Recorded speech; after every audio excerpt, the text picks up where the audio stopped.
Welcome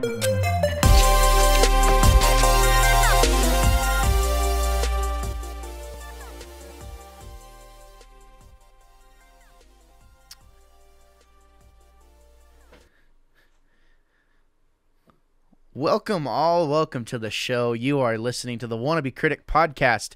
It is the Mandalorian rewatch is what's happening right now. Review. Mandalorian rewatch review. Re. As many re's as possible. You know what I mean? Can you guys think of another re that's not, the obvious one? Don't say it. Don't freaking say it. Regurgitation. Yes. Refrigerator. Refrigeration. Regurgitation. That's a good one. No, for real though. Welcome back, everybody. We appreciate you showing up. This is actually our second podcast today, and I'm just not even gonna front with you. Like, we had a pretty dang good show that second episode. I really enjoyed that.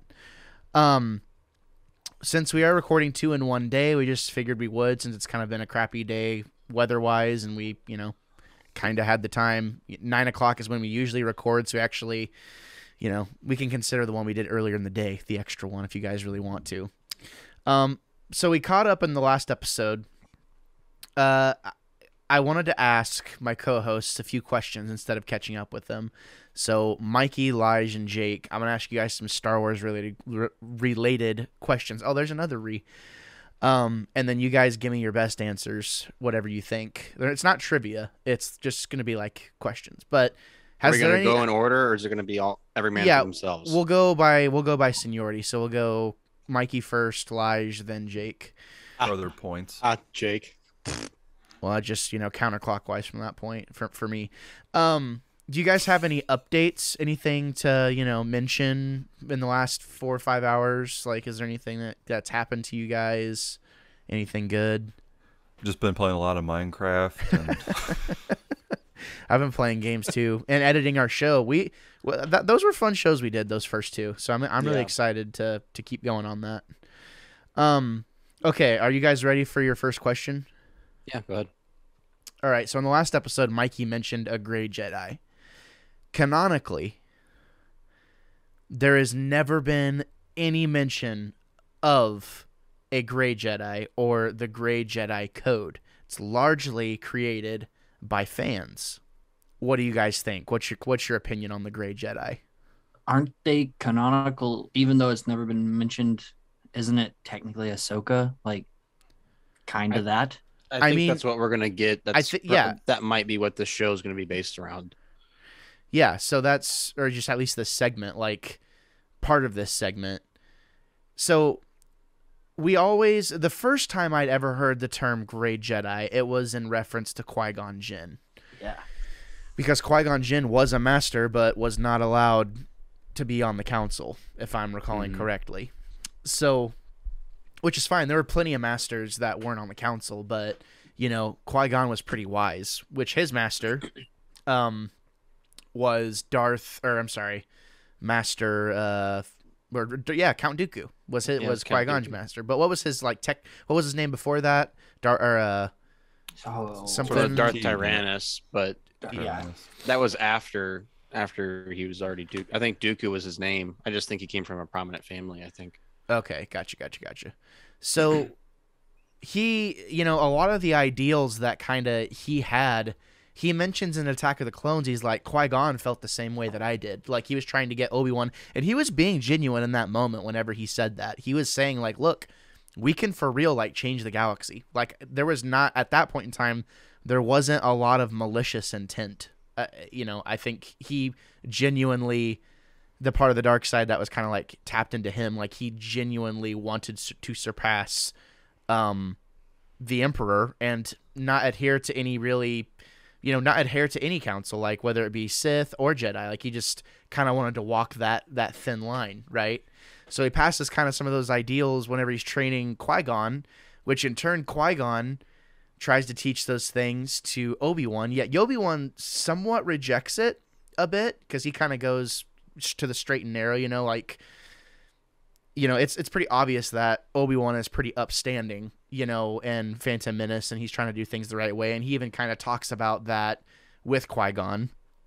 So then kind of that I don't know, that risk-taking side, I feel like that kind of got imparted onto Anakin a little bit, to which Anakin had that in his blood, or, had that in his personality. That's just part of his personality. So then he imparts that onto Ahsoka. So yeah, I mean, coming full circle, like, it all kind of starts with Dooku a little bit, in my opinion. So can we consider all of those to be, like, first of all, can we consider all of those characters to be Grey Jedi, and, elaborate on that, and let's see where it goes, because it was just kind of like a thought I had while trying to write the episode. So Mikey, you go first. Everyone except Kenobi, yeah, I'd agree with that. Yeah, so like that's what I was meaning was, I feel like he may have tried to be that way towards Obi-Wan, but Obi-Wan never, like, Obi-Wan wanted to do things the right way. Like, yeah, I feel like maybe in this upcoming show we might see Obi-Wan be more of a Grey Jedi, but everything that we've seen up to now, I don't think he could be classified as a Grey Jedi. No, absolutely not. No, yeah, but everybody else, I mean, yeah. So why doesn't okay, Lige, what do you think? I think everybody at some point goes through a Grey Jedi phase, but then it comes to a point. Not a phase, Mom. It was never a phase. It comes to a point where what did these characters that you're talking about eventually choose? So Qui-Gon, even though he bent the rules a lot, I couldn't say he was necessarily a Grey Jedi, because he still chose the path of a Jedi. That when you're a Grey Jedi, there's a little bit of both that you tap into. Same thing with Count Dooku. Eventually, he became a Sith. The only one that we've seen so far that has stayed true to the Grey Jedi character is Ahsoka. And I think that's where, I mean, there's been aspects of things, and like you said, maybe it's been passed down to her, and then now it's up to her to make something out of it. Maybe that's what we're going to see with her in the near future, in her future show. Go ahead, Mike. So are you saying that you only consider people a Grey Jedi if they've tried to tap into dark side, like, at all? I mean, that's the only way that it works. I mean, think about what a gray is, a balance of between light and dark. So you have to have both aspects in each other. You have both aspects in that whole scenario. You can't be too light or else you're a Jedi. Yeah. You can't be too dark or else you're a Sith. There's got to be a perfect balance between both of them. That's interesting. I've never thought about it that way. I always thought about a Grey Jedi being somebody who doesn't side with maybe the Jedi themselves, but also doesn't side with any of the dark side users. Like, they kind of do their own thing rather than also dipping into both sides. I feel like it's the people that are kind of like lone wolves type thing. And I feel Ahsoka fits the bill. I mean, more than Qui-Gon did, because Ahsoka decided to leave. Even after she was treated terribly, and they were going to welcome her back and presumably reward her beyond her means. For what she went through, but she still decided to walk away. Yeah, and that's following a little more in character with the Grey Jedi, in my opinion. Jake. So I read something one time that talked about how, well, kind of like what you said, Gabe, where technically a Grey Jedi, at least the term, doesn't actually exist in canon, but what kind of defines a Grey Jedi was, they broke it down in like three things. It was like three qualifying factors was one, if they use the light and the dark side. Another one was like, are they a part of the Jedi Council? And then the third was something about doesn't always listen or follow the code of the Jedi.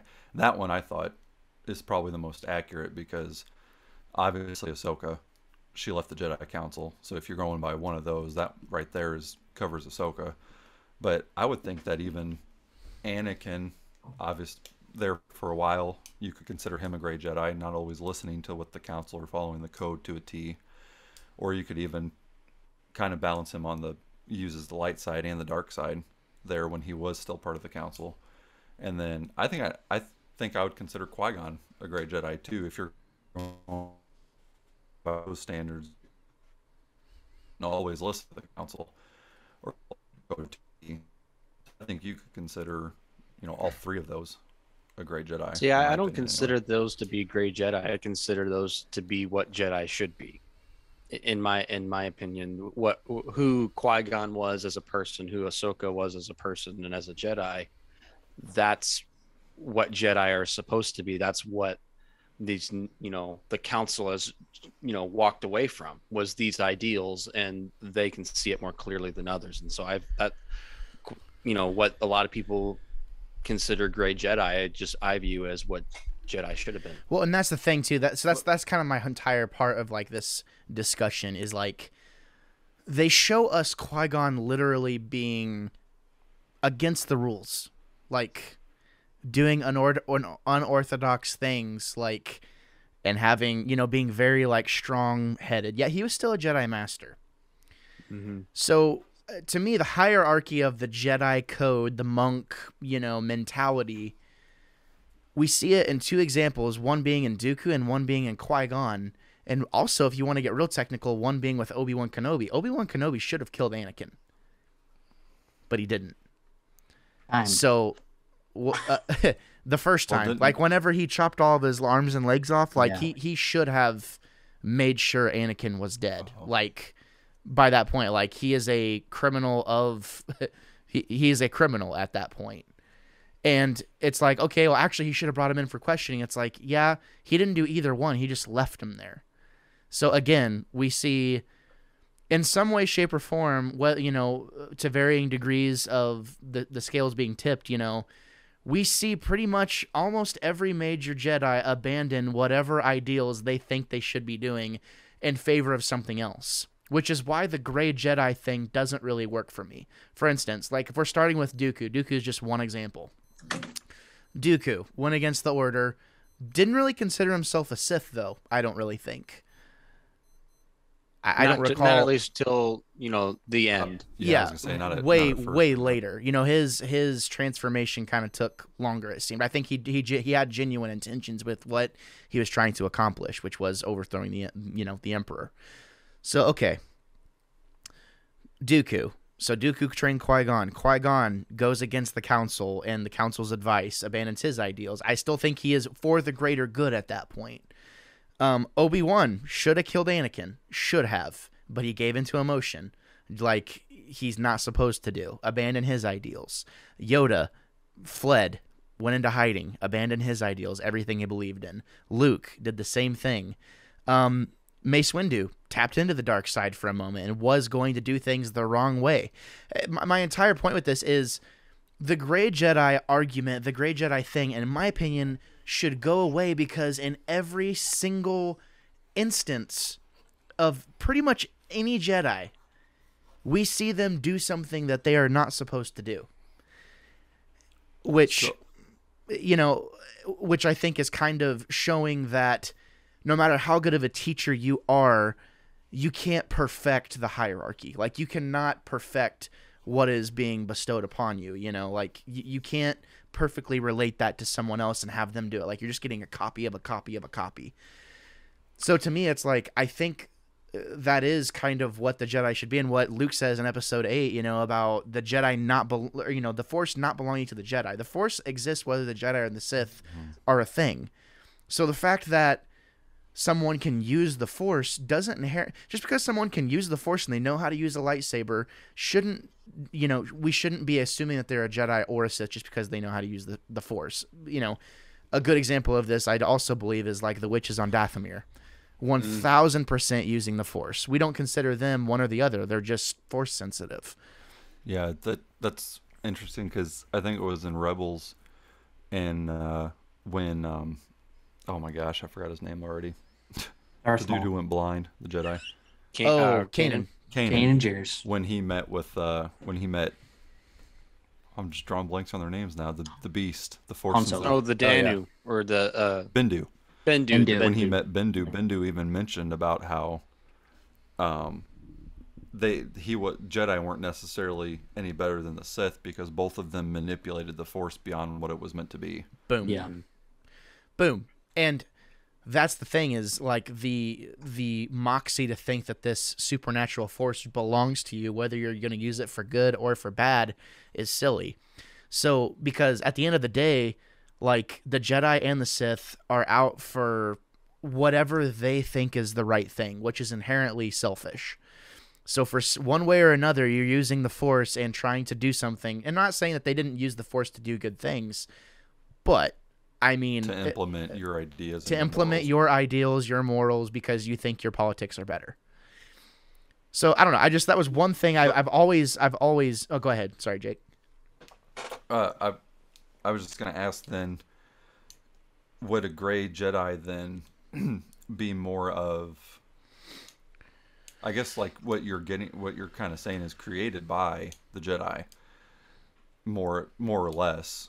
The idea of a gray Jedi would it be everybody because they can't uphold to the hierarchy perfectly, or would it be, do their actions and beliefs consistently go against the ideas of the Jedi? I think what he's saying is that there's no label on it. They're just Jedi. They're not gray or anything. Right, but what I'm saying though is technically the Jedi with their Jedi code that you're speaking of kind of inherently creates the gray Jedi. Exactly. That's exactly what I'm saying. Like literally, literally the religion has a mistake in it. Like right. You can't perfectly do this. It's not possible. Mm-hmm. Like we're not supposed to live that way. So, you're trying to tell me that all of these Jedi Masters, first of all, A, never were in love with one another. B, never had side interests. Like you're telling me Anakin Skywalker was the only one who had a love interest? I think not. Well, they were supposed to just suppress it, though, correct? Not that they couldn't have them, just to suppress acting on it. That's a good question. I always thought that any form of attachment, right? Any form of attachment.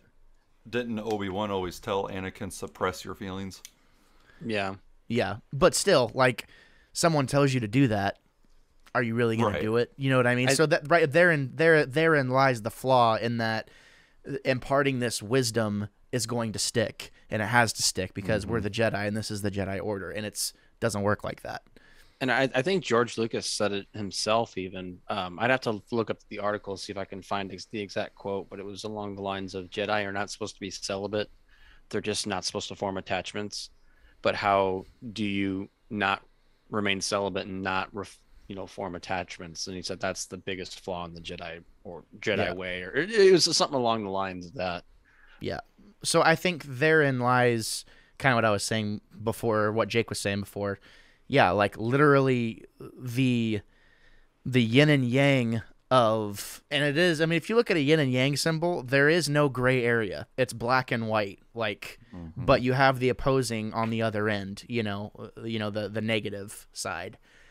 So there's a splash of it on both sides. So I don't really think that anyone has ever become a gray Jedi. I think Ahsoka was once recognized as a Jedi, had Jedi training, and then left the Order. So therefore, she became someone who can use the Force. She's a warrior. I mean, I don't really consider her a gray Jedi. Like, I don't believe in the gray Jedi idea. I did for a long time because it made really good sense, but it's like, no, people are inherently flawed. So you're either for something bad or for something good, and you're gonna make imperfections.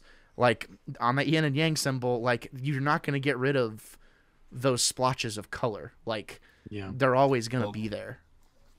Go ahead, Jake. So then, if I guess the way I'm thinking of it is, if you're following the Jedi code, obviously, like you said, nobody's perfect. Everybody's got their flaws. But just because you're imperfect and you will slip up in one or another area doesn't mean that you're bad. So I think therein is where people come up with the gray Jedi. And, for the most part, yes, I agree with everything. But what makes them a gray Jedi is this particular thing here I don't agree with, and I'm not going to follow that aspect. Yeah, I mean, I feel you. I'm not knocking anyone who still wants to believe that. I just kind of wanted to get your guys' thoughts on the whole subject, because it's such a big topic, especially on Reddit and stuff. Like, people argue back and forth, about it the entire time. And I think just the idea of, look, using the Force for whatever you're trying to do, it doesn't work either way. Like, you know, it doesn't make you in the right either way. It just makes you a human being, basically, or, you know, a being that is trying to do their best, and whatever you're like leaning towards, you think whatever you're doing is right. Yeah. You know what I mean? Go ahead. I Mikey. feel like the term gray Jedi inherently is also, I think it should be called something else. Yeah. Because you're still associating them with Jedi. So it's like they're kind of a Jedi, but not. So that means that they're nothing like the Sith at all. So even if, because like that's why I think Ahsoka is the closest thing we have, because she's not affiliated with anybody. And she really doesn't let her emotions like get the best of her. You know, she's like right down the center. Like, it's almost like she found a way to like channel the Force perfectly. It's just, I mean, super interesting. I mean, she did love Anakin. I mean, she totally like formed attachment to Anakin, but I think that, that's a part of it. Looks like it doesn't matter if you do that. Like you can have friends, family, like loved ones, and still be attached to the Force and use it how it's supposed to be used. Yeah. Mm-hmm. I was gonna say I feel the same way as Elijah does with the Gray Jedi. Technically, that's probably how the Jedi should be, and kind of in turn, really, then you're like Mikey just pointed out. By doing that, you're using the Force the way it's supposed to be used. So it was like Bendu and the Rebels. I forget. I don't remember if there was a term, but basically he was the middle ground. You have the dark side, you have the light side, and then you have the middle ground, who used the Force the way it was supposed to be. And what was his backdrop as a character? I mean, it was misty, gray. It was dark, mysterious, but also not too dark where you couldn't see his features. So I mean, you got the perfect blend of dark and light forces going on there that surrounds that character, and that is the true definition of what would be a Gray Jedi. But I feel I agree with Mikey. We need to quit. Quit using that term. Quit using that term and let's come up with something else. Let's not affiliate these people with the Jedi, because they're not. How about we just call them by their name? Like, that's my thing, is like, like Ahsoka was a Jedi and she can use the Force and she wants to do good things. You know, I feel like Gray Jedi caught on so well, probably just because it's a cool idea. Yeah, it really is. It is a cool idea, and it's a descriptive name. It is. I wish it was. True. I wish it was one of those things where it was like, the gray area, you know. But then it kind of goes against the higher thinking, right? Like the higher archy or whatever we were calling it or just, you know, the rules, so to speak, of being a Jedi is like, no, there is no room for gray. Like going out in battle and like making a mistake in the battlefield and like, you know, you lost that battle, that's different. But it's like, someone finding out that you have like a wife or a girlfriend or something is like 100 times worse, you know? So I think, it's how are you supposed to live up to it? You can't. There's no way. So I feel like, kind of circling back to the term thing of Gray Jedi or what they should be called. Every time I've read a book, watched a movie, played a game, they always, if they don't know if they're a good or a bad guy, they'll just say they're a Force user. So it's just like, if that's like a general term and nobody is I feel like that's a good way to say it, where it's just like, oh, so you're not a Jedi or a bad guy or a Sith or whatever. You just can use the Force. That's cool. Yeah. You think that we can just plainly call a character like Ahsoka just a Force user? I mean, that's super generic. They have to give something to some, you know, maybe a master Force user. I don't know. It just seems generic. Like I feel like that she deserves a little bit more than just a blatant name like that. When you think she about needs it, like Go ahead. Sorry. I'm sorry, I interrupted you. You go. Oh, well, I was like, the Force doesn't care about your title. Yeah, True. Exactly.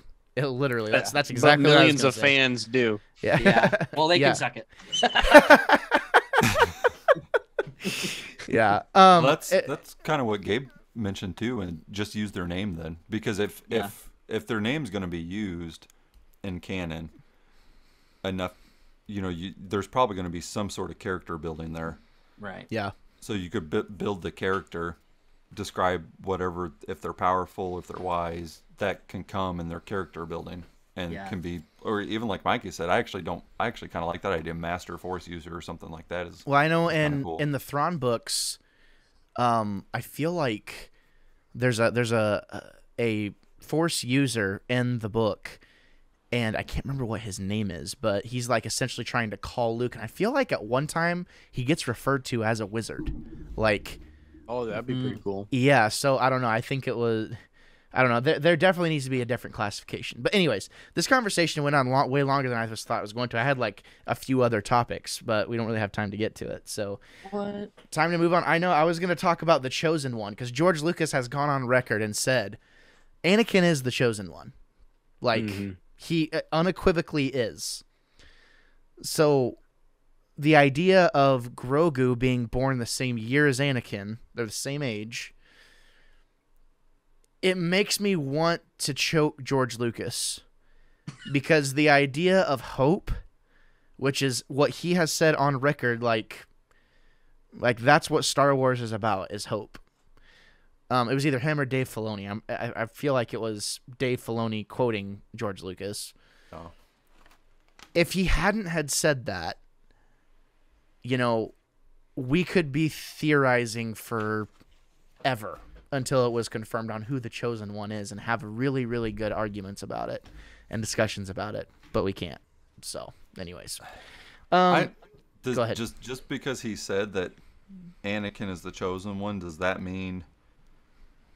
throw out the possibility that prophecy is an ongoing prophecy? Yeah, I mean, I've talked about this before on other podcasts where it's like the idea of the Chosen One, you know, per generation or per story feels like really good. And at the same time, though, like we talk about like the Jedi Order being flawed and like their curriculum being flawed, like to me, what if their prophecy was wrong? Like, what if they were always wrong about everything and like crazy about everything? But the idea of the Chosen One was still there, and it's like, yeah, Anakin is the Chosen One by the Jedi Order standards, like it was confirmed by them, like they agreed that he was the Chosen One. But that doesn't mean he has to always be the Chosen One. I don't know. It could have just been an ongoing thing forever. It's like whenever darkness rises, whoever's there to match that, like that, they should be it for that cycle or that time. I don't know. Yeah, you could easily write it in that. Yeah, it wouldn't be hard. That they misunderstood the prophecy and applied it to their beliefs. Because literally. What didn't Dave Filoni say? For there to be balance in their force, there always has to be a light and a dark side. Yep. And So it'll you could always very exist. easily- Yeah. Like even though Yeah. Palpatine's dead, like the dark side gonna be rising up. And it won't be underneath the classification Sith. And No. I think that's what the prequels were trying to get across to people, was that Jedi and Sith are not always going to be there. They're going to move on. Yep. They did it very poorly, but that was the point that they're trying to get across. That's why we got Kylo Ren instead of Darth Kylo or whatever. Right. Yeah, 'cause Which those were technically just religions, right? Yeah, I pretty did much. just have an epiphany. Like, what if the darkness that's going to rise in the future is going to be to fight Grogu for 300 or 400 years down the line? You know, that's a long time. Grogu is the future of Star Wars. Like, I'm calling it Yeah. now. I think he's gonna die. It'll be a long time, I think, before they kill Grogu. I actually, I to be quite honest, it wouldn't upset me if Grogu kicked the bucket randomly. It would upset me, but I highly don't see him surviving that I long. mean, not like as a kid. I'm talking. No, he's gonna get 150 baby years. punched. He's gonna get what? He's gonna get baby punched, is what he said. Yeah, No, I mean, like 150 years down the line, and he's a warrior, and then he just gets murked. Like that. That's fine. I mean, they'll fast forward it that far. dude, no, they won't, because they're trying to give us literally the genesis of this character so Yeah. that we've grown up with him for the past however long it's going to be. And I do think eventually he will die, but it's not going to be anytime soon. I mean, we're talking a long time. Like, you could, like, there's so many things you could do. I mean, Like, could you imagine him being like the Master Splinter character? You know, because he would. I don't think he would be like Yoda. I think he would be a lot different. Like, you know what I mean? I can't wait to see what they're gonna do. They're not gonna kill him though. It's not happening. Not Yes, the happening, baby Mikey. Grogu. Yeah. I see it coming. Like at the end of Mandalorian, if it comes down to you've seen him. The only reason I think about this, the only reason I think that is because think the last episode. Mandalorian was Mando was about to die, and Grogu gave it all he had, and he passed out. What if something like that happens again, where Mando's in some serious trouble, and the only way out is for Grogu to use all of his power, and it just takes him out? I could see that happening. I think it's way more likely that the Mandalorian dies at the end of the Mandalorian than Grogu. Yeah. Yeah, I could see that too, but I think it'd be that, cool. Imagine the scene though. Yeah, it would be rad, but then yeah. you know, you've wasted an opportunity to tell this character's story for the next however long. And I mean, I guess, yeah, I mean, I genuinely think we still don't know where Yoda's from. That's Exactly. what I was going to say is we don't know anything about Yoda, so there's a lot of potential there to build that that species. I mean, background. there is so much opportunity. There's so much opportunity to tell more stories between Mando and Grogu, but like the opportunity for Grogu is basically endless. I mean, just the games they could build around. I don't know. I really really think that Grogu is for sure like going to be the future of Star Wars. So, you know, we'll just have to wait and see, though, for sure. All right, we're about 30 minutes in, boys. I say we take a pre-break, and then we get to the episode. Okay, we are back. So I was going to read the synopsis for Chapter 3 of The Mandalorian. It's called The Sin, but it's pretty long. So, Cliff Notes version of the synopsis. It's time to collect, you know, the bounty for the child.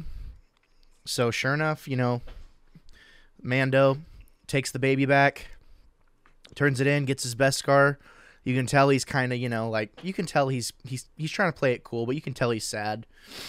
Takes it back to the Beskar, back to the armor, and gets just a full on, you know, pseudo armor made. So Elijah was right. This is where we see his fully chromed out, you know, armor. And you can tell, like, I think he's trying to, like, push through how he's feeling, you know? And there's a few shots, like, whenever he goes to grab, like, the knob, and he sees the knob, and this is actually what made me think of the Grey Jedi discussion, because, you know, the Mandalorians and the Jedi were just so, like, they're completely, like, they're enemies, you know, lifelong enemies. So I just thought it was interesting how they are telling this story, and in a way we've seen before, someone, you know, giving into emotion, which from a Jedi's perspective is the wrong thing to do, but that's exactly what Din Djarin does.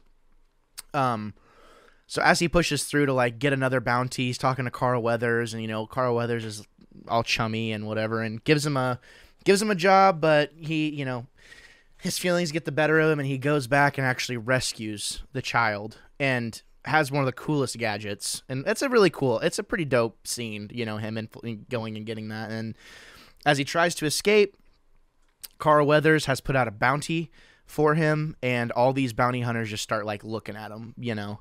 And I thought it was interesting. There was a reference towards the beginning of the episode. The armorer said, "Now you are the hunter and the prey." And it was like all those bounty hunters didn't even have to try to find Mando because he's one of a kind, right? Well, as Mando's trying to flee, you know, Carl Weathers is trying to stop him, yada, yada, yada. And then all of a sudden, whenever it's looking doom and gloom for our friend Mando, all the other Mandalorians swoop in and just start taking care of business so that Mando can escape. He shoots Carl Weathers on his way out, you know, like Carl Weathers gets on a ship and he shoots him. I have to ask you guys, do you think that he intentionally shot him in that place because he knew that's where the Beskar was and he didn't want to kill him? Or do you think that was just chance? That was chance. We just saw our hero, when he was trying to save Grogu, shoot two stormtroopers like in cold blood in the back. Even we kind of see to his character right now. He's not like you said, he's on the opposite ends of the Jedi. He's not light side, and he's technically not dark side, but he's not a hero at this point. He's got selfish feelings in mind right now. He wants the kid for whatever reason. We don't know exactly what he's feeling. He's obviously attached to him, but why? Yeah. So, and I don't even think he knows yet. So, I mean, I don't think it was on purpose at all. I think he's still a ruthless, cold-blood killer that's a hunter and needs to do whatever he can to get out and succeed in what he's trying to do. The only thing that I can think of to counter that is he says that he got paid. Did Carl Weathers show him where he put that medal? He did. Yeah, he did. But I mean, you got to think too that he's shooting through carbonite gases. He can't see Carl Weathers as much as Carl Weathers can see him. So he just knows where he's shooting. Mandalorian with a visor, though. Yeah, that's true. Mm-hmm. See, my thought was, but that mist. Sorry, Jake, but that mist would have thrown off his sensors because it's literally freezing. Anything that's hot behind it, he wouldn't be able to see. Well, it would have been covered. And what if Grogu moved the bullet? Sorry, Jake, go ahead. Wanted the bullet around. No, I was just going to say, I actually agree. I don't think it was on purpose, but just to play devil advocate, maybe he could see him and didn't want to kill him simply because he knew that what's the character's name? I don't know. I just call him Carl. Carl. Grief Karga. Yeah. Okay, Grief. I'll call him Carl too. Maybe because he knew that Carl was going to have to do that. Was going to have to put on a show and send a bounty out because it went against the guild code. So maybe he knew that was going to happen and was like, "Hey, I'm not going to kill you because I knew you needed to do this." Yeah, I don't think so. I think they're both at this point. They're both slimy individuals. I mean, Din Djarin was already mad at Carl Weathers because he gave out more fobs and then tell Mando about it. He didn't give out the fobs. The Empire guy gave out the fobs. He's still there's only one way for those guys. There's only one way for those guys to know. That's true. Where to go get the fob. Well, he got paid to do it, so I mean. Well, I mean, that's the thing is he sicked the guild on Mando because that's what he's literally the leader of the guild. Like, you know what I mean? Like, so I don't know. I just thought it was an interesting detail, just to mention was that just by chance? What would that have said to the rest of them if he didn't put the hit out on Mando? Yep, exactly. We need a new leader, bruh. Are we 100% for sure that Carl Weathers is the one that put the hit out on Mando, or was it the client? I think it was the client because if you watch the bar scene, he looks shocked to see the thing back on. Yeah, he looks shocked to see his own bob to be going off. He enforced it. Obviously, he enforced it. Yeah.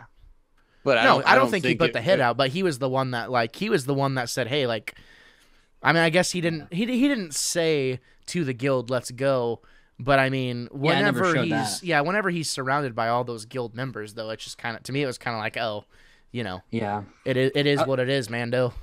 I think our characters are farthest away from being heroes right now, so I think none of this was on purpose. This was all by chance. I feel like another reason that he did shoot him in that area, maybe he was just guessing, or maybe he couldn't see, or it could have just been a chance. He gave him every chance to give up Baby Yoda and be like, "Hey, dude, we don't need to kill you. This can be fine." And so maybe that had something to do with that as well, because he was like, I don't want to kill you. We need to complete the job. Like, yeah. So I don't know. That just makes me think that maybe if he even had a glimpse of where he could shoot through that smoke, I think he probably would have tried to aim for that, because he knows the Force would have. He's been shot with Beskar before. He knows that'll knock you on your butt at least, Yeah, but for sure. I'm getting ahead a little bit, but don't they become buddy in the future episodes? Where they they do. Again? And they do. And is that just like friends. An instant thing? I think they talk about it. Conversation. I feel like Carl Weathers saves him or something. I don't know. We'll get to it. We'll get to it in the future. So yeah. Anyways, Mando ends up escaping with Grogu. Yada yada yada. All good. A couple of details. I'm just gonna kind of rattle these off. Just notes that I took. We kind of get an explanation for the Mudhorn, because she was like, what beast was, and it was like, oh, it was a mudhorn. He wasn't bragging about it or like, you know, doing anything out of the norm. He was just saying like, yeah, like that's what happened, but he didn't relinquish any details. So I don't know. To me, it felt fine for that to be a thing. Well, but he also said she offered to make that his insignia, and he turned it down because he said it wasn't a good kill. I mean, I was helped out by my enemy. So I mean, he wasn't taking kudos for it at all anyway. He turned it down. I thought that was an interesting thing. I know this isn't what they were doing, but I just thought it was interesting. He said that it was my enemy, and she asked, why would your enemy help you? And he said, well, he didn't know that he was my enemy. And I know obviously he's saying because he was using him just as a bounty, but I thought it was kind of interesting too how it kind of mirrored the Mandalorian and the Jedi relationship. Yeah. Oh yeah, I didn't even think about that. I didn't even think about that at all.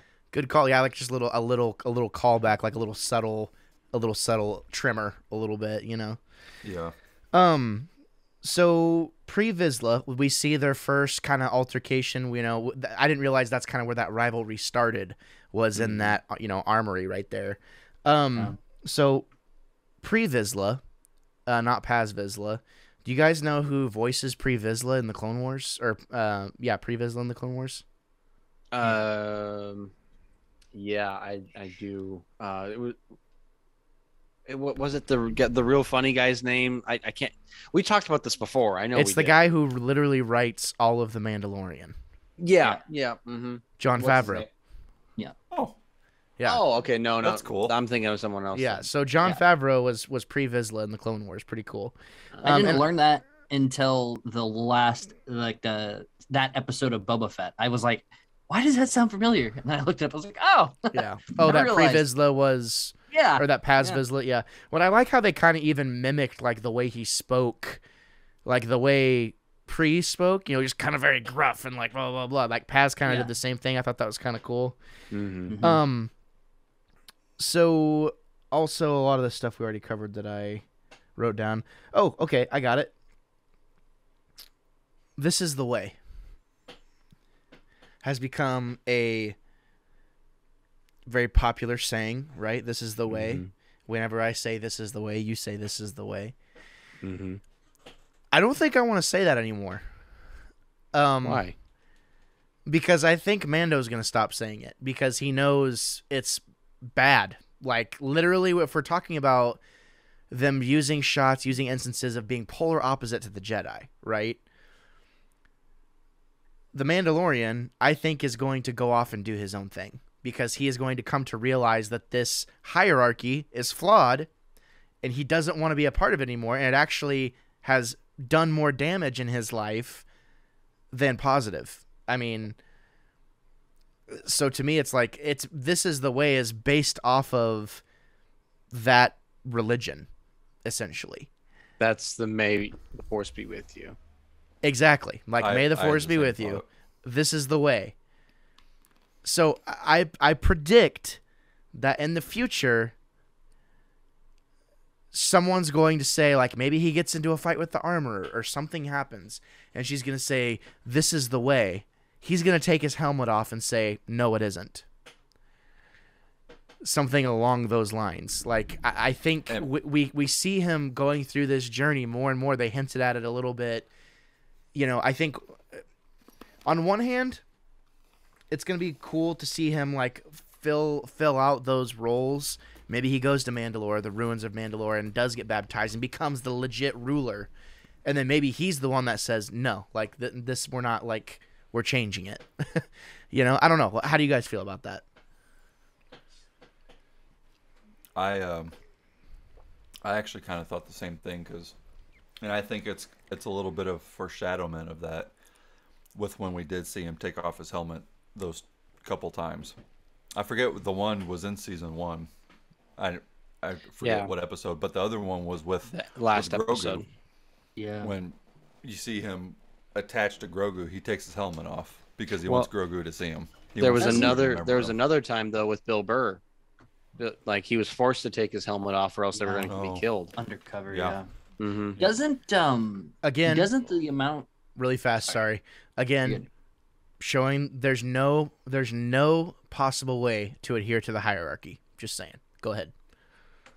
doesn't the amount of Mandalorians that don't believe in the old way, like, there's only like 3 of the people who believe in the old ways right now alive, right?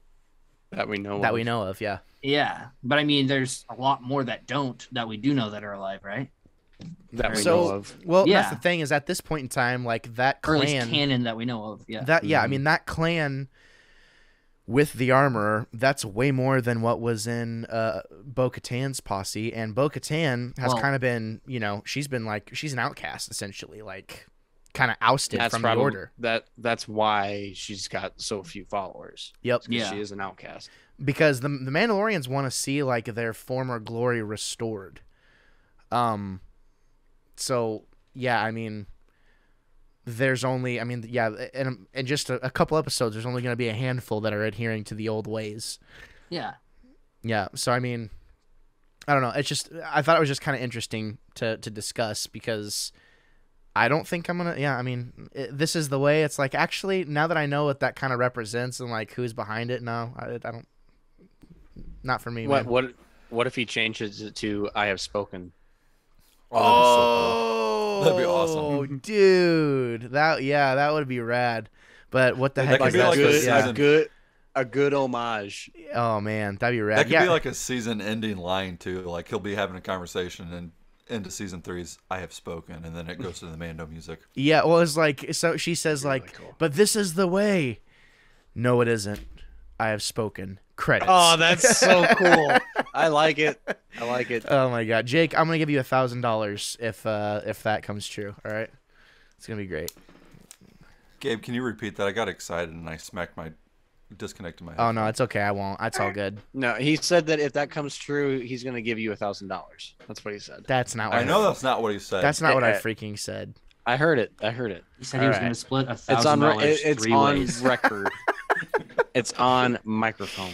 All right, moving on. Carl Weathers killed it in this episode. I liked him way Did. more. He actually directed several of these episodes as well. Mm-hmm. Which I was really surprised. You know, going back through it, I knew when I first watched it that he did, but I'd totally forgotten. And now looking through kind of the, season, synopsis and seeing how many episodes he did direct, I can pull it up real quick. Where'd they go? Oh wait, no, he didn't do any in this first season. Oh yeah, but he does some in the second season, In which the is not. second season, It's not a surprise though because Carl Weathers is legendary. Carl Weathers has been in huge blockbuster movies. I mean, I'm sure he knows his stuff. Like, so I mean, I really enjoy the episodes he directs. So Yeah, and just to have the fact that his episodes feel like Star Wars, just shows to his skill, not only as a director but as someone that can understand material. Unlike and who gets Star Wars? Jonathan Rodriguez. Robert Jonathan Rodriguez. Okay, so we're gonna do a little bit of a comparing, gentlemen. Unless does anyone have anything they want to throw in, anything notable that you wanted to mention? In general, these are just general notes. These aren't even really my pros and cons, but like any general notes you have before I ask this next question. Just that Werner Herzog, I hate him as the client. I really do. Like he is so irritating. His But you voice, don't like him? I do I not. loved him. Are you I do not. serious? It's- Classic Empire. What are you talking about? I mean, it is, but it's his voice, dude. He's got the look. He does have the look, but it's just his voice and his personality. It just seems like he doesn't know what's going on half the time. I to mean, me. that kind of That's is. Empire. That's how it should be. I mean, like the Empire is incompetent and has been for a long time. And I mean, I think about like to me, he's just like grimy and like slimy and like. Yeah, He's but just that's like putting the tip. That's like fitting the typical Italian for a mob boss part. It works. was. I mean, yeah. it works, but it was just like, okay. Now- right. I mean, I think it could have been casted better. I personally. do. Well, and I have a hot take too. I think since Thrawn was going to be an Ahsoka show, anyways, Thrawn should have been there probably. that would have been too much. I Yeah, it don't would know. have been too much. I think for the a brief subtle moment, mentions of him. a brief moment. I mean, Yeah, yeah. he had his Yeah. he technically had his brief moment when Ahsoka asked, what's her name about Thrawn in season 2, which we will get there. And Right. That's a great episode. That's what I'm talking about, though, is like if they had shown him in this second or this third episode, the second, just the second episode, it would have tied actually. it together a little Exactly. bit. That's what I'm talking about. So like if they had addressed him in the second episode, he had shown up with whoever Mando is going to be dealing with. He had been there on Navarro, and he was going to be there, dealing. Maybe it was Herner Warzog, whatever his name is. That could have been a really cool opportunity to at least introduce him into the grander scale of things, because then we would have seen like, oh, it's Thrawn. Okay, people who aren't Star Wars fans are watching this and are like, okay, Grand Admiral Thrawn. Then whenever they see Ahsoka going slashy in season 2 and that name Thrawn gets brought up, there's going to be a big portion of the audience that's going to go, oh, cool. But doesn't that take away from the show's main antagonist that we're going to see at the end of the season? Wouldn't that take away from him and how bad he actually is? Yeah, that's true. Yeah, that Moff Gideon is a pretty good bad guy. What's the timeline here though? Like, you guys have finished Rebels, right? Yeah. Yes. So where is Thrawn lost at this point? Oh yeah. This is because Ahsoka's 5 looking years. for him. Yeah, this is 9 ABY. So I mean, this is 5 years after Return of the Jedi, after the second Death Star blew up. Yeah. So for all we know, he could still be lost because Ahsoka's still looking for him. Yeah. That's a really good point. But if he would have shown up at all, though, like if he would have shown up, it would have been too much. But like for big fans, it would have been like a crazy moment. Like, oh my god, like he's back. I think he's definitely has to be around. He's just not going to be affiliated with the Empire at this point. There's no way he can be. Yeah. And in what sense, Gabe, would Thrawn have showed up? Because, and I was thinking, are you saying Thrawn should have been in that spot instead of what's his nuts? I forgot his name. The old dude. No. Whistle nuts. No, he should have been what Gabe is saying, where Moff Gideon is. That's kind of where Thrawn should have been thrown in there somewhere. Above the clients. The guy who the client's working for is what he. Yeah, instead of having like, I'm sorry, go ahead, Jake. I was just gonna say, my only thought about that is, as good as Thrawn is, I feel like that wouldn't have. I don't know. It wouldn't have done him justice, maybe. Because it's just Mando. It's not a Jedi or anything. Yeah. And honestly, I think that would have ruined all the build-up they were doing with Ahsoka or the end of Rebels. It would have completely made that a moot ending. Yeah.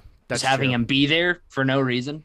Not for no reason, but you know what I mean. With the Ahsoka show, then you could have, the Ahsoka show could have been back in time. It wouldn't have to be in this timeline right now. Yeah, right. Thrawn could have came back, years before, and then that's when Ahsoka shows take place, in 5 ABY or whatever. Yeah, I mean, the more I think about it, it's like, Thrawn, it would have been too much to have him in this first season, like, at all. Like, especially it's like, oh, this new Moff, and then he whips out the Darksaber. Like, there's only so many, like, nods to other stuff that you can throw in there. So, and without taking away from its own story. Yeah, and I mean, honestly, now that I think about it, I would have been kind of pissed if I would have seen a live action Thrawn with like barely any build up. Dude, so. yeah. Honestly, I think the most he could have done has been like, somehow if the conversation came up about the Chiss and like, oh, I knew a Chiss once, maybe something like that. But I don't think they could ever be like, hey, he's waiting for me in the starship. He's in his own personal Star Destroyer. He's there. Maybe you've heard of him. There's only one way that it would work, is if it was a less than 5 seconds, real quick clip, and it was Benedict Cumberbatch underneath the blue paint. Yeah, I hope it's him. It's the only way it would have worked. It has to be. I would love it. I mean, that was like a year ago. He said he would never do it, but I'm really hoping that changes. I hope they go with a no-name. No, they got to do. Have you seen Benedict Cumberbatch in the blue paint? Benedict Cumbersnatch? Who are you talking about? Cumbersnatch. All right, moving on. I've seen pictures, but yeah. Moving on. None of this crap. All right. No, I'm just kidding. All right. So I have a hot take for you guys. So a few weeks ago, we got into a bit of an altercation. All right. Me and Jake were on the same side, and Ethan and Elijah were on the opposite side. Me and Jake both said that this scene at the end of this episode that happens with all the Mandalorians coming in on their jetpacks to freaking kick ass. I thought the exact same thing when I was watching it. Whenever that happened, I was like, this is 100 times cooler than what I saw in the Book of Boba Fett whenever him and Dan are flying around. Yep. I still believe it, and I still think I actually went back and watched the scene after this episode, and I was thinking to myself, yeah, this isn't good. Like, I don't have to defend this. So, Literally, when I was watching that scene, I held him out my hand. I said, "This is what it should have been with Boba." somehow, Hey, every word you said in that sentence is wrong. no, You're wrong. it's You're not. incorrect. Nope. You're incorrect. It was so unnecessary. That You did is not Boba need- Fett. You did not need all those Mandalorians jumping out there, and we did not need Gatling gun Mandalorian. They Hopping down. saved Din. We didn't need it. We didn't. You need may it. not. did You may not because- have needed it, but it worked. Yeah, and No, here's the it thing: didn't at that work. moment, he I has. mean, it he worked, has- but it wasn't better. That was a moment he made the rite of passage happen. He had his full armor. He's worked for it. He's done it. They accepted him in the screwed clan. He's Can I- screwed up, and now all of them are killed except for 2. Okay, here's the thing though, Elijah. If they didn't all die, would you think it was cooler? No, Really? no. I hate you. You're so- Okay, yeah, I don't agree with you. Then yeah, you're wrong. No, It's dope. I'm not saying it's not cool. Like it's freaking awesome, but it's not cooler than Boba Fett and Din Djarin Dude, flying together. It's not. I am an advocate for Boba Fett, and that scene was trash. Well, I'll Oh, say yeah, It this: was so bad. I'll say this, guys, I gotta go. My wife's calling me. the idea of Boba Fett and Mando flying together is much cooler, but Yeah. the execution was far below. You know Okay, what makes? okay, Listen. I'll give you that. No, I'll give you that. But you got to look into what it is. We go back to the same conversation. The Boba Fett show is what the Boba Fett show is. For what it is, that scene was spectacular. No. Yes, you're wrong. Okay, if they would have gave us the Boba that was in the Mandalorian in that scene, it would have been dope. But no, Look, so I have a way to fix the whole freaking thing. Ethan, I need you to come on the screen. Ethan Listen, would agree with me. don't feel I'm Listen, pretty you're- sure. Ethan, you're wrong as well. Listen, here's the deal. Here's what I figured out. You know why to me that scene is so much cooler? Is because it's freaking dark outside, and you see Yes, all the I was jetpacks thinking come that. out, and I was like, "This is so dope." Had it Yeah. been dark outside, whenever all that stuff was happening, they're in broad daylight doing this thing, and I get it. Like, you know, Tatooine without that, you can't really have the Western vibe with Cad Bane and all this other stuff. But it just looks wrong, and for me, for those 10 seconds. Yeah, for like a good 5 seconds, I'm like, oh, that's so freaking cool. And then like another 5 seconds rolls around, I'm like, all right, that, what the heck, you know? Like, I wasn't crazy about it. Go ahead, Mikey. I think you're wrong about that. It couldn't be a Western because have you seen Tombstone? Half the end of the movie takes place at night, and okay, imagine this. Hell's didn't do following me. You hear? He didn't do it for me. The blue guy did not do it for me. But imagine like full moonlight. He probably would have looked way He better. would have looked pretty Yep. cool. And then Yeah, that that whole would've been fight awesome. scene, like, and then imagine all the lasers and all the CGI they could have did. They could have did some sick stuff. If I they think it would would've have been done, better. yes, dude, if they would have done it at night, here's the thing. You could have had it be at night. Literally, you can keep everything else. If you have it at night, you see blaster fire and smoke going through the air, and then as the sun's rising, Cad Bane shows up, and he's like, all right, boy. And then you literally High have, noon. you literally have your moment as the sun is coming up, and, you know, Cad Bane has been killed as the sun is up. Like, what would But- be... Honestly, they ahead. kind of ruined that moment when he walked into town to find. Yeah, find that's what's his- true. That's true. Yeah. He That's should have true. saved. He But- should have saved that.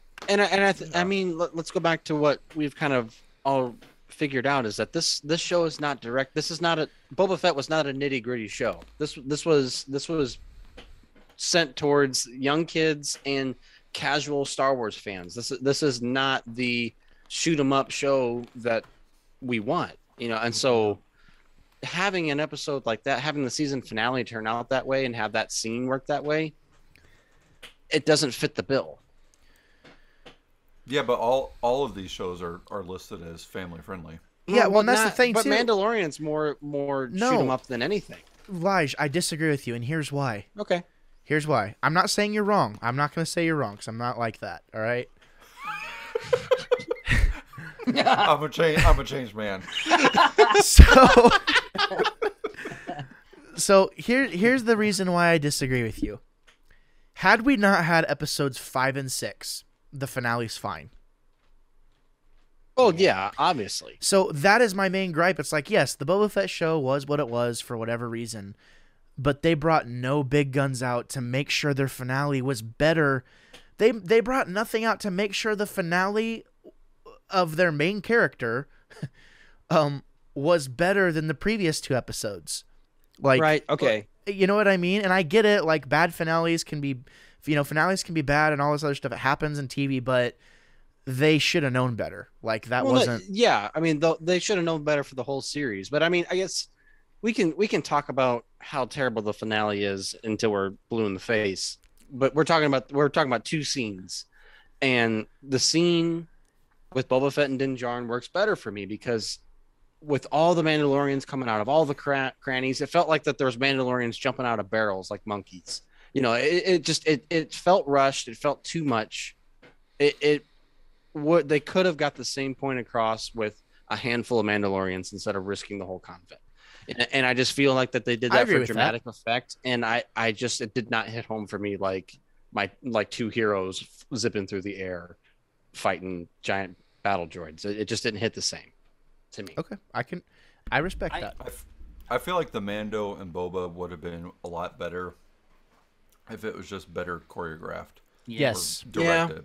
Yes. Because it had a ton of potential. It did. It wasn't executed well. And I think that's what hooks me the most is the potential that I saw. You know, like the choreography in that whole show wasn't very good. So all I saw was 2 awesome looking dudes in armor flying through the air with flames coming out of their butts. Like that was the coolest thing that I've seen in a while. So all right, call me 5. All right. That's fine. No, that's you fine. Laugh at me. I'm in kindergarten. You were the target audience for that, and it just didn't do anything for me. But I'm glad you liked it. I really am. I feel like that was a very backhanded compliment. Just now? It's okay. You were the target audience, so good for you. He was. He just admitted to being a 5-year-old, dude. I can't. I mean, look. Wow. There it is. I'm teasing. I'm teasing. I'm joking. Okay. But no, like I'm trying to be as civil as possible, and you're just being a turkey about everything. All right, Ethan, I need your help. The whole thing don't for me. Don't bring. Daddy's not going to help you right now. Yeah. The whole thing for me is like we discussed in the episode. It felt like almost like a power struggle. It did. For me, they just didn't match together. Yeah, I think the disconnect with that scene. So Mando is so serious, and they treat him like a realistic bounty hunter. He's like wiping people, and then the first episode that Boba's in on Mando, he's wiping people, mopping the floor with people. It feels like they revert back to the original trilogy, where it's like it's comical combat when it's not just Jedi. Yep. And it's not, and I think when they did that scene, they had to bring Mando down a peg to match what Boba's been doing in his show. Yep. So it didn't. Yeah. And that's not okay. No, it's not. That's dumb. We just had 2 legendary seasons of this and freaking bounty hunter, and it's like I get what you're saying when you're like it's made for kids, but I mean, Mando was made before it. They shouldn't bring him down to Boba's level. They should bring Boba up to be like, hey, Mando's level. This is the new standard. Not let's go back and be like, we'll make him look good. Yeah. Well, no. Here's the. Think about the MCU MCU though. Think about the MCU. Do you really think that if Doctor Strange was in his own movie that he would not be able to fix what Peter Parker did and mess up that spell? It's a whole nother yeah, can but of worms, that's well, I know, but really it's the same compare. thing. When you bring in characters into other characters' shows, there's going to be some level depletion. Yeah, but that's the thing they're supposed to be the same character.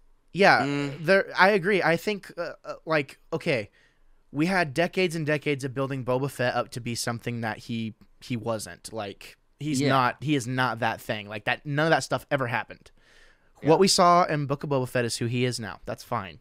However, we have 2 canon seasons of TV showing what Din Djarin has been through and, you know, what he has done as well. They've spent more, the fact of the matter is they spent more time on Din Djarin, which is probably why we criticize Boba more, is because they tried to pack what should have been a lot more, in my opinion, you know, into 6 or 7 episodes, or not even that.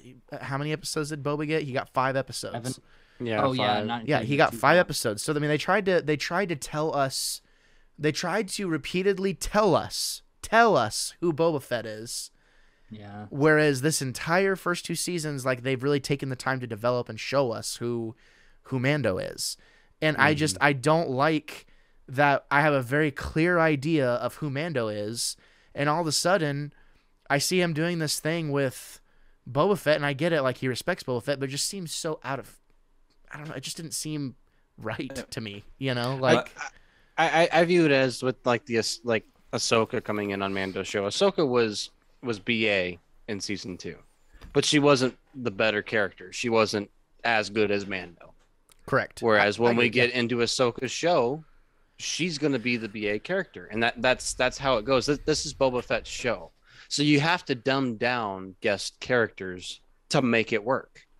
That's just how you have to do it. Okay. Here's my question though: is with as legendary as Boba is, do you have to do that? Do you have to dumb down characters, or can you just? That's how I make feel him too. When you elevated? have something that you're already working with, I mean, we're talking about.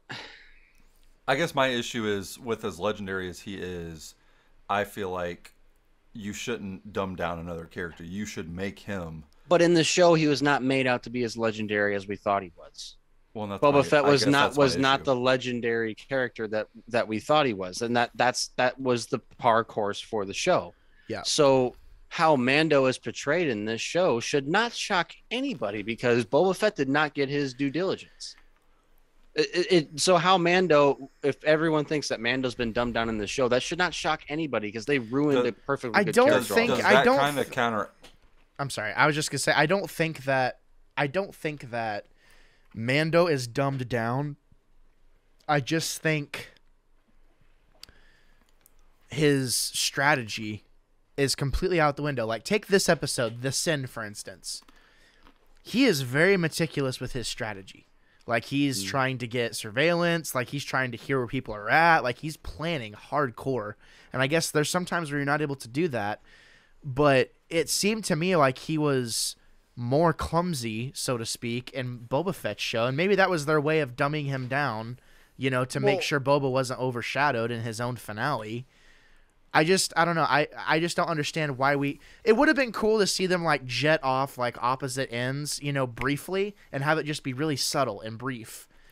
But the fact it just stayed on for so long, it just really made it campy feeling for me. Well, you got to think about it too. You know how Din Djarin's already a klutz, you know, and now he's got Grogu on his mind. He went to go see Grogu, which is technically his son, and wants to see him, and then he's told no. And now he's got to go fight this big battle. Of course, he's not going to make mistakes. More mistakes than usual. I mean, Yeah, that would rip anybody apart. That's true. So, I mean, you got to look at all the context details. I mean, That's everything true. that kind of happens. That's true. No. So here's a question then. So you said that Boba is not made out to who we thought he was, but then you said he doesn't get his due diligence. So Right. what's his due diligence then? He need, like, I think we can agree, he needed more time to explain how he got to the point that he is now. Bingo. He didn't Yes. get that.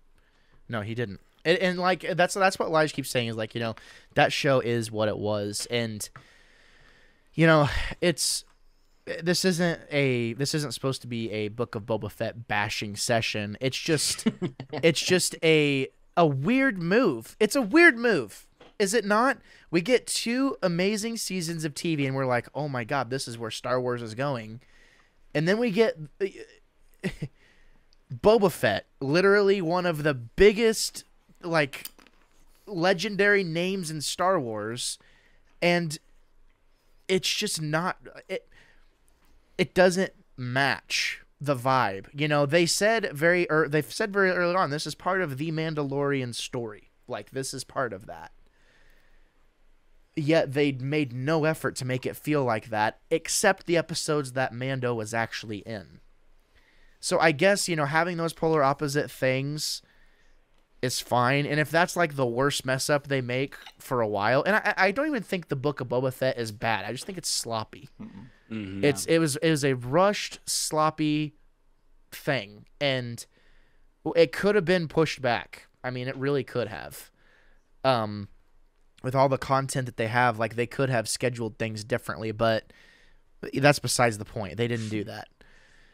What we got was fine. It could have at least been what we I don't even want to say what we got was good. I think pieces of it were good. I think pieces of it were really, really cool. Would you say it was sufficient? I don't think it satisfies. Like, there's so many I just was not satisfied. I was more excited at Cobb Vance's future and what's going to happen with him than I was with Boba and his crew. I didn't care. I was more concerned with the condition Chrysanthemum was in at the end of the episode than if Boba Fett was even okay, because it's evident he has plot armor right now. So I'm sticking to my thing. You want to make a splash with Boba Fett?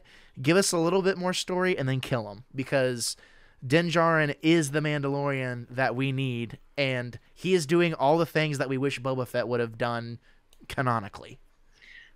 Go ahead, Mikey. Sorry. This may sound hasty, but what would have made this show better? If it didn't happen. If they would have started Boba's story after all of this stuff happened, to where he's already running this town. Yes. Because that's what they make it seem like at the end of Mandalorian, where they're like, oh, Mandalorian, Boba's in charge now. He's not. He's not even close in charge, and you have to watch like him get beat up and all that. I would rather just see Boba running it, and then get the legendary Boba that everybody wants. Yeah. We don't want to see him like lesser than the character that we've gotten to know over the past. We don't want to see Tamora Morrison doing his own stunts ever again. Is what we don't want to see. Honestly, yeah. To Mikey's point, you could do that, and you could still give the backstory. You could give the backflashes, but you wouldn't focus on the dumb biker gang, stuff like that. That's true. That's a good point. Yeah, and again, I don't want this to transform into a Book of Boba Fett bashing session, because there's really cool stuff. We got the coolest iteration of a Rancor I've ever seen. Games included. That was amazing. Yeah. Like the Godzilla, King Kong type vibe, like destroying the state. That was rad. Seeing kind of the families, the tribes of Tatooine, like kind of doing their thing and cutting back and forth to like seeing how they were gonna try and oppose, Boba's crew, stuff like that. Showing him, killing the Gamorreans and stuff. All hope seems lost. Like, there was a lot of really cool things that I liked about the show. It's just the only thing that was missing was that play it safe factor. There were too many things that were non-formulaic that threw me off. Like the mods. Yeah. First of all, the mod shop.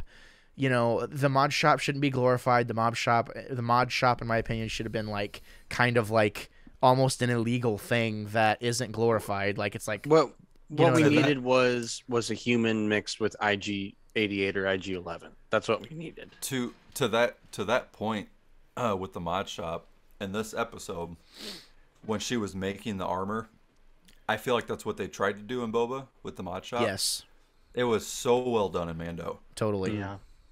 Totally. I think a lot of that has to do with not just the storyline, but how it was shot, and also a lot with the score too. I mean, we had classic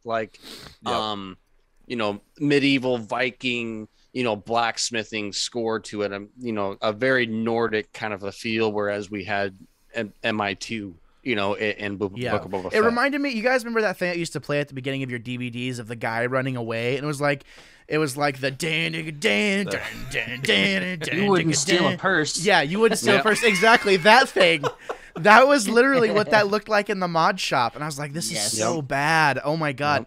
Yep. But look, here's the thing: a precedent was set. Care, and a precedent was set with Din's character and what they wanted to do. They made it very clear that they're going to lay the groundwork for this character, because he is going to be in the limelight for a long time, and they made sure they nailed it, right? And then they were cohesive with that with that precedent moving forward, or consistent rather, not cohesive. It made sense across, and I guess it was cohesive with the first 2 seasons. You know, it all was relatively the same in quality. Why didn't you do that with Boba Fett?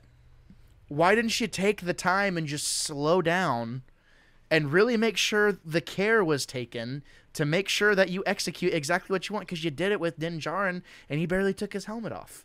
Man, we can't live in the past, man. You shut up. I'm still mad. Are you a Star Wars fan? I never thought I would be the one on this show to be asked if I was a Star Wars fan. This is really hurting my feelings. I'm just saying. Look. I'm just saying. The scene with all the Mandalorians popping out, that was freaking awesome. Okay, I will give you this. After the show is over, I will go and I will watch that scene, those 2 scenes back to back, and I will give my honest opinion next week. And if I'm wrong, I will admit I'm wrong. Okay. But I highly doubt I am. One last point to what Elijah had said about that scene with Boba and Mando. You mentioned about how it was more kid friendly, and I think my issue with that is, yeah, it did feel like they were trying to be kid friendly to a degree, but before that scene, you showed Boba blowing up somebody with a wrist rocket. You showed him mauling down a whole biker gang. You showed him beating the crap out of a biker gang in a bar. Why couldn't you be a little bit more gritty with the scene of them 2 flying around and messing people up? That goes along with the whole MCU thing. I mean, that's nothing that we don't see. It is Disney. That's a Disney thing. But look at the Mandalorian. Look at these past 3 episodes that we've watched. We talked about it. The very first sequence that we see some guy get chopped in half in a door on purpose. Yeah. And you significantly see a one half drop, and then you hear the other half drop on the other side. That's a little raunchy. That's gritty. That's nothing that you saw in the Boba Fett. We saw blast people off their speeder bikes. And I mean, look, here's the thing. That's different. I feel like that's different. That's goofy violence. That's not gory violence. That's not shooting someone in the back to get an advantage of somebody. Well, yeah. I mean, there was that bar what he scene. did. He shot people in the back. Yeah, he killed all those bikers. He shot around. To be fair, I'm just gonna say too. To be fair, in A New Hope, we saw Uncle Owen and Aunt Beru burned alive. So but you didn't see it happening. No, you didn't. Though. You saw their skeletons. You saw their skeletons. Singed. I mean, it was That's implied. still pretty gory, though. I mean, that's not. It's not gory. It's just. That Disturbing. wasn't designed as a kids movie back in the day. What? The only reason why it was PG was because they didn't have a PG-13 rating back then. Yeah, that's true. All right. Anyways, final thoughts. Jake, quit antagonizing Elijah. No, I'm gonna get mad. I'm gonna get real mad. I just don't understand, because both shows are listed as family-friendly shows. So to me, it doesn't matter. There's no argument. It doesn't make sense. All right. I'm glad you said that. Moving on. We're gonna have words tomorrow. You're in trouble. That's okay. I'm right. You're wrong. Moving on. All right. So any final thoughts before you rate this bad boy? Go ahead, Jake. I just wrote a few things down. The opening scene when Mando was in the cockpit. Maybe it was just me, but I felt like that was to me it felt very OG Star Wars, and I really liked it. Yeah. There's no denying in this whole show so far that they really stayed true to the Star Wars feel. It's something that we didn't get in Boba Fett all the time, which is a shame. I mean, but I saw a lot of things in Boba Fett that I didn't see in Mandalorian either, which I really dug. But yeah, so far these first 3 episodes really keep it to the Star Wars feel, and I appreciate that about this show. Yeah, honestly, this episode, you see the Mandalorian doing all this stuff and like wiping out a whole squad of stormtroopers. This is the type of crap I wish we got with Solo. Yeah. Like, it makes me sad. I love that movie. That was the first movie me and my wife saw together. And so I have like really good memories with it. But when I think about that movie, I'm like, why couldn't it have been this cool? Like that, I don't know. It just makes me sad. But it makes me really happy that we have this. Just seeing those scenes, I'm like, that's so awesome. I love that scene where he's basically fighting a whole squad of stormtroopers with his hands, one hand tied behind his back. That's awesome. Yeah. So good. Anything to add, Lige? No, I don't think so. Just Carl Weathers is awesome. All right. Okay. Oh, go ahead, Jake. No, go ahead, Jake. I was they're just small points, but I think to the previous recording, I do think the all Beskar armor to me looks a lot better than the hodgepodge. I do like the hodgepodge armor of Mando, but to me it's like that's Boba's thing. It seemed a little bit uncomfortable when he first walked in with it on. Yeah. And I don't know if that's because Pedro Pascal was actually underneath the armor or not. But I mean, Or from we're just used to him seeing them going, already. from him going to that red armor to the chrome armor, it looked awkward when he was walking into the cantina. And I wasn't a big fan on that. Yeah, I didn't have. I don't know. It didn't quite have the same effect that I thought it was gonna have for me. You know.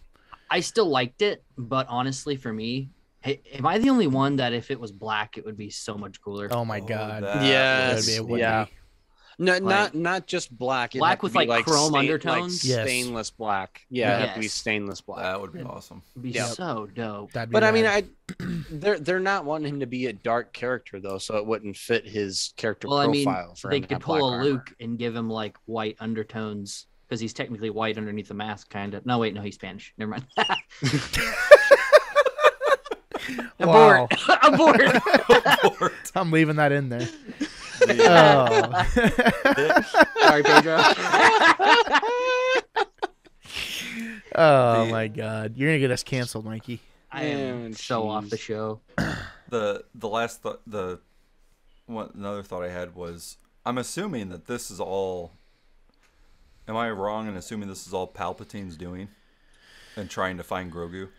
I mean, it's literally Yes. about the. Do we say it like about the?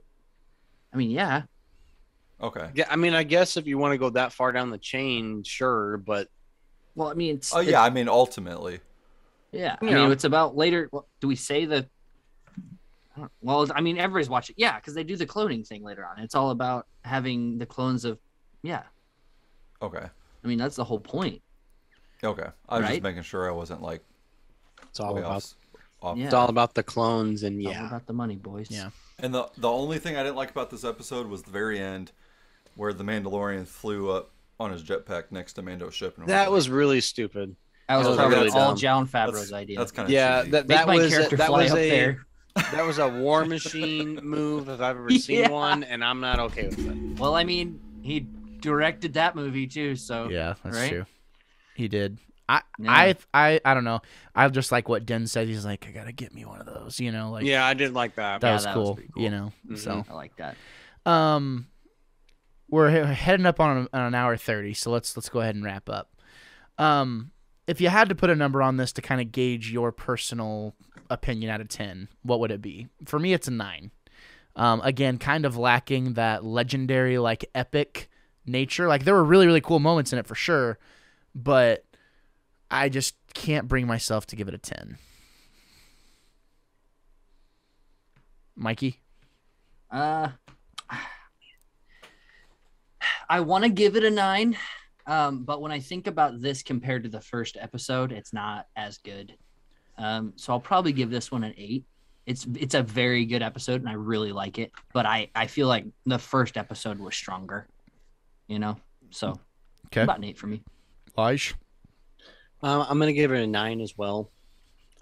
Just because of, and really what it boils down to me with like a lot of these shows is the lore that's behind it. What we see.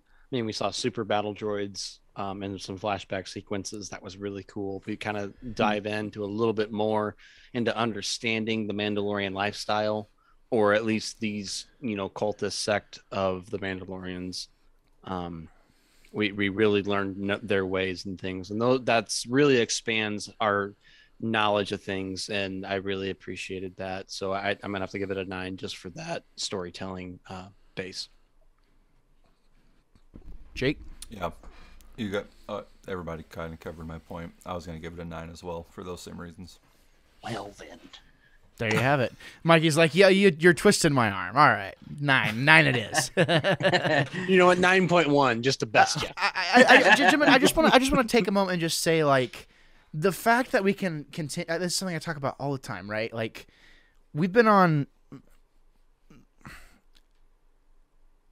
hundreds. I've done hundreds of podcasts at this point now. We've gone through the Star Wars saga twice.